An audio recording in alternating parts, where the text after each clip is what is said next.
Bonjour à tous et bienvenue dans la faille spatio-temporelle. Je suis Annabelle et je vais vous parler un peu du rôle de Sexuality Holder. Cette vidéo va être un petit peu brouillonne puisqu'il n'y a pas de plan et j'avais pas envie qu'il y ait de plan, mais je vais vous parler un peu de moi et de mon rôle tout simplement. Alors déjà, qui suis-je? Je suis Annabelle et je suis une succube tout simplement, c'est-à-dire un démon gardien de la sexualité et j'ai une apparence d'une jeune fille entre 24 et 26 ans. Comme sur cet avatar, j'ai les cheveux chocolat, les yeux chocolat, mais j'ai une robe beaucoup plus sexy normalement. Mais là, je n'ai pas trouvé d'accessoires suffisants sur le site dédié aux avatars pour nos vidéos. Dans l'Inner, je suis amoureuse et je suis en relation avec Charlotte, une autre altère, et nous vivons très bien toutes les deux. Maintenant, parlons plus précisément de mon rôle, tout simplement. Je suis la gardienne de la sexualité. Autrement dit, je suis la gardienne du fantasme autour de la sexualité, et notamment autour d'une pratique particulière, mais je vous dirai pas les mots pour pas être strike par YouTube, tout simplement. Pour mieux vous expliquer un peu mon rôle et ma situation en tant que Sexuality Holder, en fait mon rôle c'est plus de garder les fantasmes de la sexualité et puis pas forcément les réaliser. Ce n'est pas forcément les réaliser, je ne suis pas là pendant le Scrabble, on va dire. C'est l'hôte qui s'en occupe tout simplement puisque c'est elle qui gère le corps le plus aisément. Mais moi je suis là pour tout simplement contrôler, on va dire, cet accès. Et puis aussi, comment expliquer? C'est compliqué finalement.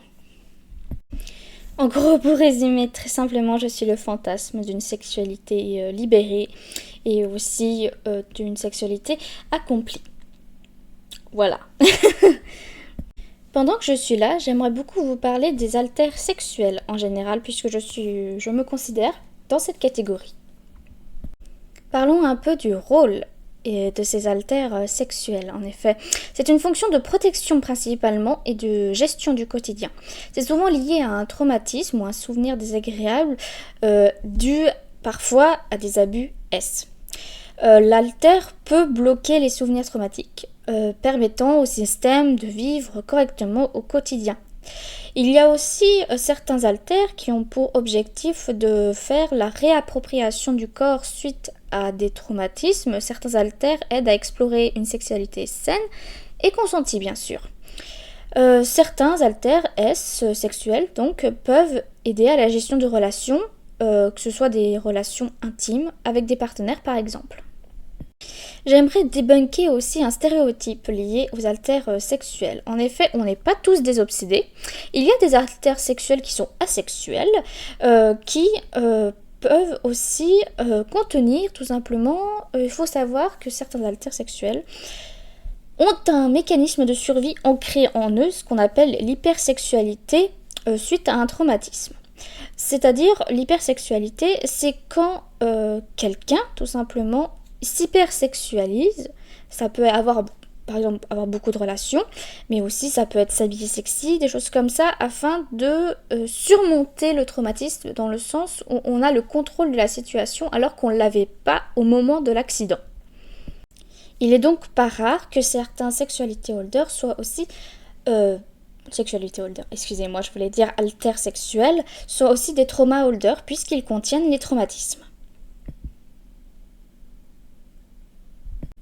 J'espère que cette vidéo vous a aidé et surtout n'hésitez pas à en parler à un professionnel si jamais vous avez vécu des choses horribles liées à la sexualité en général.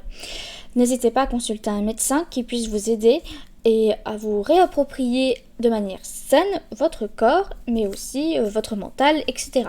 Merci beaucoup de m'avoir écouté, c'était Annabelle de la faille spatio-temporelle et sur ce, plein de bisous!